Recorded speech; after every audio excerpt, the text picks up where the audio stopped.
Ketua Pegawai Eksekutif Global Ikhwan Services and Business Holding GISBH Datuk Nasiruddin Muhammad Ali bersama 21 yang lain didakwa di Mahkamah Session Selayang atas tuduhan menjadi ahli kumpulan jenayah terancang. Turut didakwa ialah isteri Nasiruddin iaitu Datin Azura Mak Yusof Hasnan dan anak bekas pengasas Al-Arkam Syari Muhammad iaitu Muhammad Adib Al-Tamimi. Faida Rahim yang berada di lokasi ada laporannya.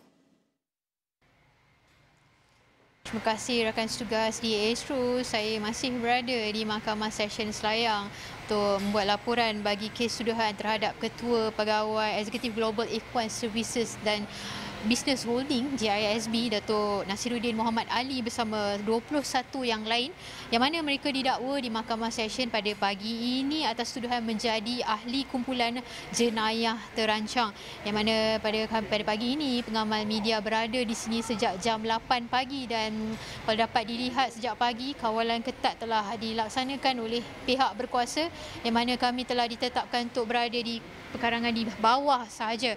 Dan pada pagi ini juga turut didakwa ialah isteri Datuk Nasiruddin iaitu Datin Azura Mak Yusof Hasnan dan juga anak bekas pengasas Al-Arkam Syari Muhammad iaitu Muhammad Adib Al-Tamimi. Individu lain yang didakwa ialah Muhammad Syukri Muhammad Noor, Muhammad Afdaluddin Latif, Muhammad Sayuti Omar, Muhammad Fazil Mak Jasin, Muhammad Dirar Fakruzari, Mukhtar Tajuddin, Muhammad Fajrul Islam Khalid, Abu Ubaidah Ahmad Syukri, Syuhaimi Muhammad, Hasnan Abdul Hamid dan Muhammad Zahid Azhar. Turut dituduh ialah Khalilatul Zalifah Muhammad Jamil, Nur Jannah Omar, Hamimah Yaakob, Asmad Muhammad Ramli, Nurul Jannah Idris, Siti Salmiah Ismail, Siti Hajar Ismail dan Mahani Kasim. Dan seramai 13 lelaki dan 9 wanita itu pada pagi ini menyatakan memahami dan mengangguk atas satu pertuduhan yang dibaca secara berasingan di hadapan Hakim Lailatul Zuraida Harun.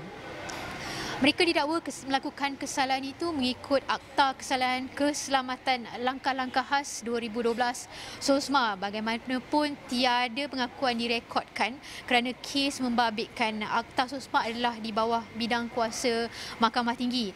Pengguam Datuk Rosli Kamaruddin yang mengetuai barisan pembelaan mewakili semua tertuduh memohon panduan dari mahkamah mengenai soal jaminan kerana kes akan dibawa ke Mahkamah Tinggi. Dan Hakim juga memaklumkan urusan jaminan akan dibuatkan di Mahkamah Tinggi yang mana pendakwaan dikenalikan Timbalan Pendakwa Raya Datuk Razali Syiani, Datuk Nazran Muhammad Syam, Liza Hanini Ismail dan Siti Hajar Marazi. Kesemua tertuduh didakwa mengikut Seksyen 130V-1 Kanun Keseksaan iaitu menjadi ahli kumpulan jenayah terancang pada tahun Oktober 2020 hingga 11 September 2024 di Bandar Country Homes di Rawang. Jika disabitkan kesalahan, mereka berdepan hukuman penjara antara 5 hingga 20 tahun. Sementara itu, ketika pertuduhan dibacakan, prosiding mahkamah berhenti seketika apabila seorang tertuduh Siti Salmiah tersedak.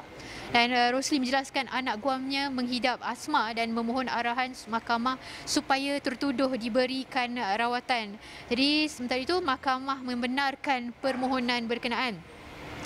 Pada itu, sejurus pertuduhan dibacakan, Hakim mengarahkan semua tertuduh diberi rawatan perubatan sewajarnya jika diperlukan yang mana sementara itu mahkamah menetapkan 23 Disember depan sebagai tarikh sebutan semula kes bagi pemindahan prosiding ke Mahkamah Tinggi.